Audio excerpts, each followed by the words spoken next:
د ادب مظاهرو کې ډېر ښکلي او ښایسته او مشهور ناخوانان ټول دننه تشریف فرما دي، هغوی به تاسو واورئ انشاءالله.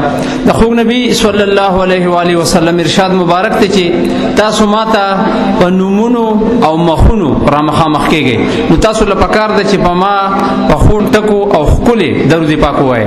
درود شریف په مینه ووایئ. اللهم صل علی سیدنا و مولانا محمد وعلى آل سیدنا و مولانا محمد وبارک وسلم وصلی علیه. ډېر په ادب او په احترام نعت خان عبدالرازق او عبید الرحمن صاحب ته خاص کوم چې په مختصر وخت کې یو نعت شریف مونږ ته وړاندې کړي. عبدالرازق او عبید الرحمن صاحب. وای چې سرداري دو جهان په جهان راغی، پس پرلی ماحول کې جانان راغی.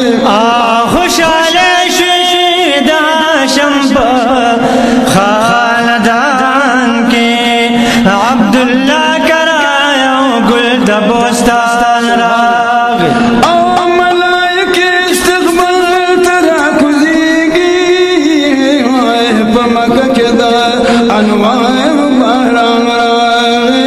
یا په قرآن ستوري را ټټ شونو قمقمي دی عجیبه چراغان را.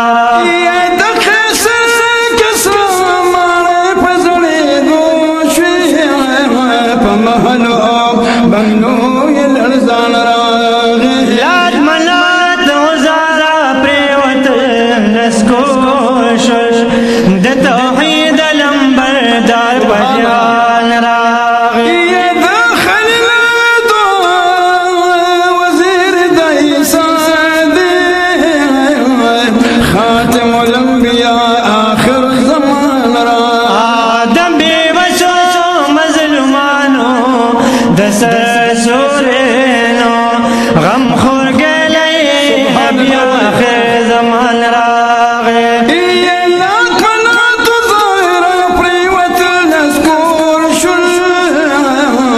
توحید علم بردار قدردان راغی. کائنات اللہ حمدو سنائینو یا پا جہاں جیو دا من مکان راغی.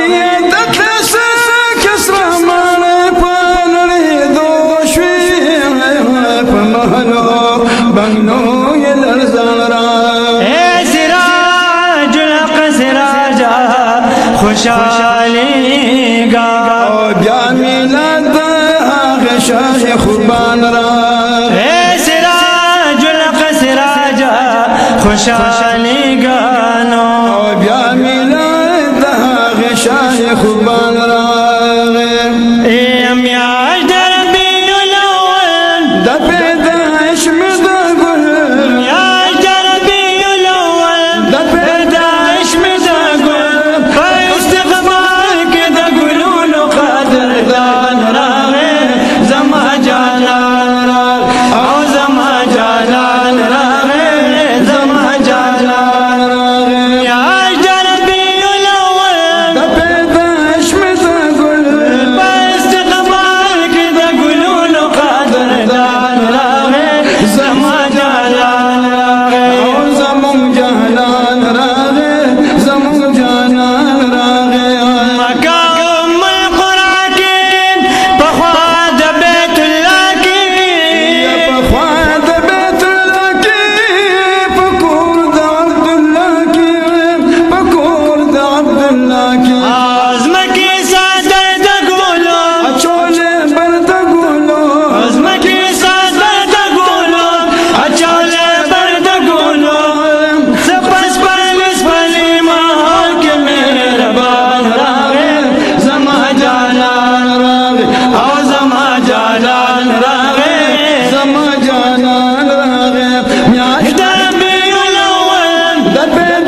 ماشاءالله جزاک الله دا د حمدنات د دنیا ډېر زوړ نوم مونږ لا واړو چې په ریډیو به مونږ د ده نعتونه اورېدل عبدالرازق صاحب ورسره د دې ملګرو د دې د نعتخانې څخه یو جهان مننه